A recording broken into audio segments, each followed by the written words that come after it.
क्वेश्चनची study करतो. A man's age is thrice times the sum of age of his two sons.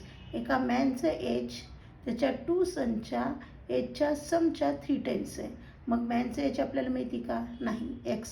आणि to सनच्या एजचं सम आपल्याला माहिती का? नाही. त्याच्यामुळे मॅनचं एज आपण एक्स कन्सिडर केलं आहे आणि sum of ages of his two sons काय कन्सिडर केलं आहे? वाय. फर्स्ट कंडिशन काय सांगितलं आहे? मॅन्स एज म्हणजे एक्स घ्यायचं, इज बनलं तर इज इक्वल टू घ्यायचं, 3 टाइम्स म्हणजे 3 इंटू घ्यायचं, the sum of ages of his sons म्हणजे 3y. 3y जे राईट हँड साईडला प्लस आहे ते मायनस होईल. X minus 3y is equal to 0. Equation 1 consider होईल. सेकंड आहे, after 5 years his age will be twice as the sum of his two sons age. His age म्हणजे त्या मॅनचं एज 5 years नंतर एक्स प्लस 5 होईल आणि twice the age of म्हणलं आहे त्याच्यामुळे 2 इन ब्रॅकेट वाय प्लस 5 नाही करायचं. ही सगळ्यात मोठी इथं मिस्टेक होण्याची शक्यता आहे. 2 सन्स असल्यामुळं 5 प्लस 5.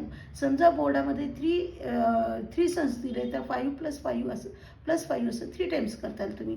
आणि त्याच्यामुळे आलेलं आहे x plus 5 is equal to 2 in bracket y plus 5 10. 2नं ह्या दोघांना मल्टिप्लाय केलं आहे. बघा left hand side copy paste आहे. 2y प्लस 2 इंटू 10 20 येईल. 2y लेफ्टला येऊन मायनस, जे नको आहे त्याला अंडरलाईन करूत आपण. खालच्या स्टेपला साईन चेंज होईल. X minus 2y is equal to 20 plus 5 येते मायनस 5.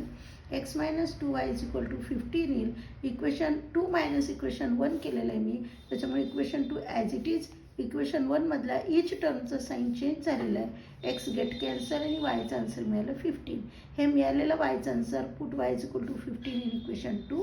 इक्वेशन 2 मी खाली घेतलेलं आहे. एक्स मायनस 2 इंटू वायची व्हॅल्यू 15 इज इक्वल टू 15.